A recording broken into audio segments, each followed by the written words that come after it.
नमस्कार साथियों, आप देख रहे हैं चंपारण मैथ एक्सप्रेस। साथियों, आज हम लोग फिर हाजिर हो चुके हैं बिहार बोर्ड के नए पाठ्यक्रम पर आधारित वर्ग 7 के प्रश्नावली 6.5 को पढ़ने के लिए।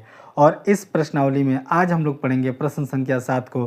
प्रश्न संख्या 7 क्या कह रहा है, सबसे पहले इसको हम लोग पढ़ेंगे और फिर इसका उत्तर लिखेंगे। प्रश्न संख्या 7, एक आयत की लंबाई 40 सेंटीमीटर है तथा उसका एक विकर्ण 41 सेंटीमीटर का है।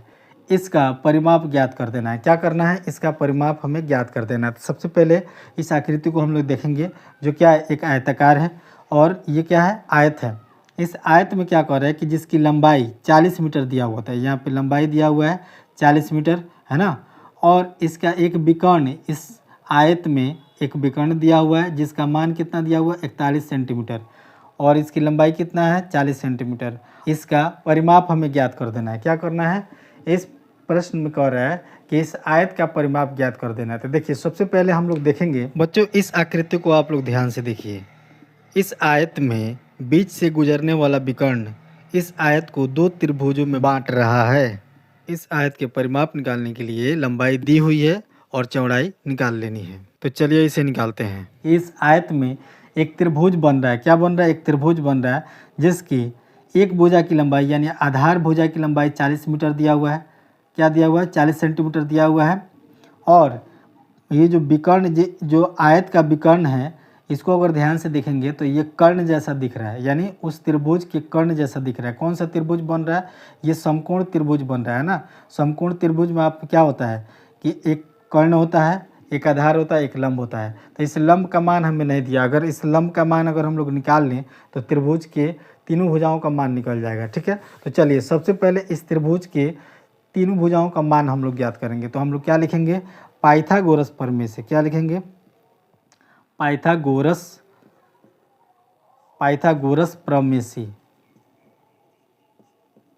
पाइथागोरस प्रमेय में क्या होता है, कर्ण का वर्ग, क्या होता है, कर्ण का वर्ग बराबर होता है लंब के वर्ग के जोड़ आधार के वर्ग के, है ना। क्या होता है, लंब के वर्ग के जोड़ आधार के वर्ग के बराबर होता है ना। तो देखिए, इसमें सबसे पहले इसका हम लोग नामकरण कर देते हैं, है ना। हम लोग नामकरण कर देते हैं तो हम लोग मानेंगे कि ये ए है, ये बी है, सी है और ये डी है ना। तो ध्यान से देखिएगा कि AC भुजा जो है, भुजा AC क्या है, हमारा कर्ण है ना। ये हमारा क्या है, कर्ण है, बराबर। अब आते हैं, अब हमको क्या चाहिए, लंब का मान। तो लंब है BC, क्या है, लंब है BC, तो इसका वर्ग कर देंगे जोड़। आधार क्या है हमारा AB, आधार क्या है AB, इसका हम लोग वर्ग कर देंगे। AC का मान दिया हुआ है 41 सेंटीमीटर, है ना। सेंटीमीटर को हम लोग बाद में लिख लेंगे, है ना। जब प्रश्न को हल कर लेंगे तो सेंटीमीटर को हम लोग चढ़ा लेंगे, कोई दिक्कत नहीं है।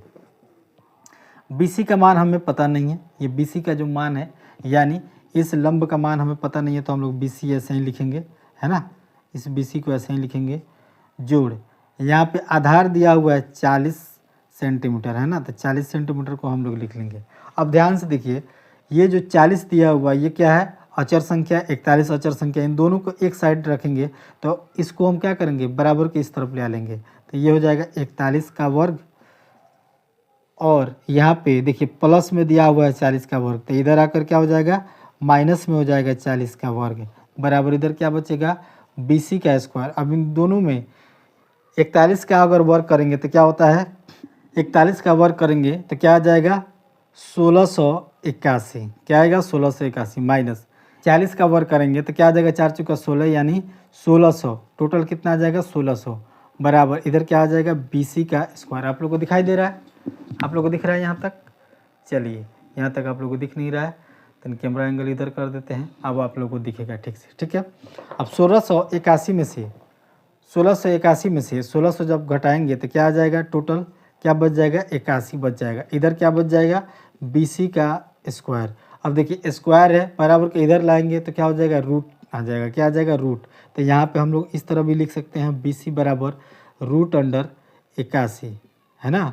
81 क्या है, 81 क्या है, ये रूट अंडर है, रूट के अंदर है।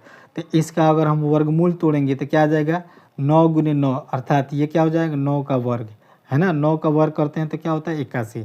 तो हम लोग लिखेंगे BC बराबर रूट अंडर 9 का वर्ग। वर्ग से क्या कट जाता है, ये रूट कैंसिल हो जाता है, क्या बच जाएगा, BC बराबर बच जाएगा 9, और 9 क्या था सेंटीमीटर में, तो हम लोग लिखेंगे सेंटीमीटर, है ना। तो ये क्या निकल के आ गया, तो BC का मान क्या निकल के आ गया 9 सेंटीमीटर। BC का मान कितना है, यहाँ पे आप लोग देखिए, ये जो त्रिभुज है आप लोग को दिखाई दे रहा होगा, ये जो त्रिभुज है इसका मान कितना निकल के आ गया 9 सेंटीमीटर। अब ध्यान से देखिए, ये जो त्रिभुज था इसके अंदर ये कहाँ था, ये वर्ग के अंदर था, सॉरी ये आयत के अंदर था, ये आयत का मान हो गया। अब देखिए आयत का ये लंबाई हो गया, ये चौड़ाई हो गया, है ना। तो ये क्या हमारा था, ये आयत का चौड़ाई है, क्या है आयत का, हम लोग लिखेंगे आयत की लंबाई क्या है, आयत की लंबाई क्या है, तो 40 सेंटीमीटर, है ना। आयत की लंबाई 40 सेंटीमीटर, आयत की चौड़ाई क्या हो जाएगी, आयत की चौड़ाई बराबर 9 सेंटीमीटर निकल के आ गया, है ना। तो अब हमें निकालना है क्या, आयत का परिमाप, क्या निकालना है, आयत का परिमाप, आयत का परिमाप, परिमाप बराबर क्या होता है 2 गुने लंबाई जोड़ चौड़ाई, क्या होता है 2 गुने लंबाई जोड़ चौड़ाई। आप लोगों को दिखाई दे रहा है। चलिए यहाँ पे अब हम लोग हल करेंगे, तो 2 बाहर रहेगा, अंदर लंबाई कितना दिया हुआ है 40 सेंटीमीटर, और ये चौड़ाई कितना दिया हुआ है 9 सेंटीमीटर, इन दोनों को जोड़ेंगे तो क्या हो जाएगा 49 सेंटीमीटर, और गुना करना है 2 से, तो 2 से गुना कर देंगे तो 9 दूना 18, 18 का 8 हाथ में 1, 4 दूनी 8 और 1 9, क्या आ जाएगा 98 सेंटीमीटर, है ना। 98 सेंटीमीटर हमें इस आयत का परिमाप निकल के आ गया, क्या निकल के आ गया आयत का परिमाप 98 सेंटीमीटर। आप लोग को दिखाई दे रहा है, चलिए आप लोग को दिखाई दे रहा है क्या निकल के आया है 98 सेंटीमीटर। क्लियर, किसी को परेशानी, किसी को दिक्कत, यहाँ तक समझने में किसी बच्चे को अगर दिक्कत हुआ हो तो आप हमें वीडियो के नीचे कमेंट कर सकते हैं, मैं उस कमेंट का उत्तर देने का प्रयास करूँगा। तो चलिए अब हम लोग आ चुके हैं वीडियो के अंत में, और इस वीडियो के अंत तक बने रहने के लिए आप सभी का बहुत बहुत आभार।